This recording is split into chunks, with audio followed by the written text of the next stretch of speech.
روش باش آری ولانا اوه مزگینیه که خوشه که هم نوکه گهشتینه سر سنور دنافبرا روشاوای کردستانه و هروسا هرما کردستانه نوکه امل دروازه پیشا بیران که سیمال کاینه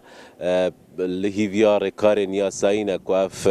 بار هلگریل پشمن که پیدوین پزیشکی هروسا درمان تدهنه بگهنه روش آوای کردستانه اوه او کمپینه یا کو دزگاه میدیای کردسات هر صاحب هفکاری دیگر خرام من دال پاریزیا کردستان کمپینا یک دنگ جبروش آوا کوم کرین کو پشتی اف کمپینه هات یارا گهاندن خلک که زور برای کمپینه و هات و کو هاریکاری برای که دزگاه میدیای کردسات هاریکاری خلک روش آوای کردستان بکن کو اونا جاره که دزگاه میدیای کردسات خل کسین لقومای دکتا خدا نروسا بشیتن برای که افغان کمپینا کو نریته که هر جاره دزگاه میدیای کردسات کو و بو نریته کو کورسات کم چار اف نریتا در خستیم هر صاحب هفکاری ار خرام من دال پاریزیه کو شیاینه کومکا پدوین پزیشکی هر صاحب درمان هر صاحب قناق برینو کجی هندک پدوین زارو کا و شیر هات بنا در باز کرن دگل من دا هرم صالح سرپرشتیار کمپینا یک دنگ جبورو شاوا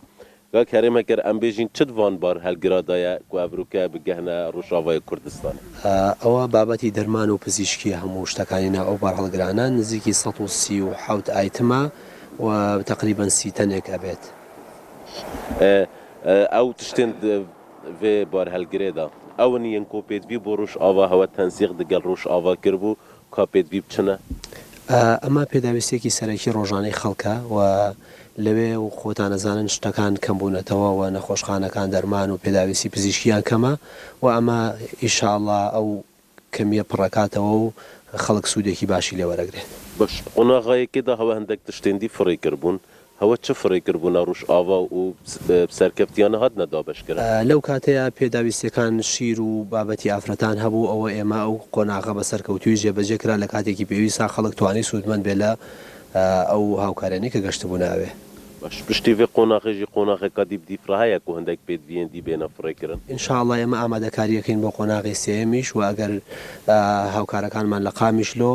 زانیاریمان بنێ لەسەرەوەی پێداویستەکان چییە لەوێ بەپێ ئەو پێداویستیانەی ئەوان ئێمە هاوکاریەکانیان بۆ بنێرین. ئەبروکە تشتە دەگەهنە ڕوشاوە والله ئیتر ئینشاءڵڵا حەزەکەین بگات ئەگەر ڕێگە چاوەڕێی ئیجرعاتە یاسایەکانی نەگەرەوە ئیجرعاتانە تەواو بێت ئینشاءڵڵا پشتیوان بەخوای گەێنینەوە. دەستان خوشماندوو نەبێت زۆر سپاس بەڵێ ئاری وڵانە نوکە لەڤێرێ لە هیڤیا هەندێنە کو ڕێکارên یاسایی ji bo derbaskerina avan tişta bihêne firêkirin piştiya firêkarên yasayî bidûmahîk tên ev pêdiviyên pizîşkî û derman weku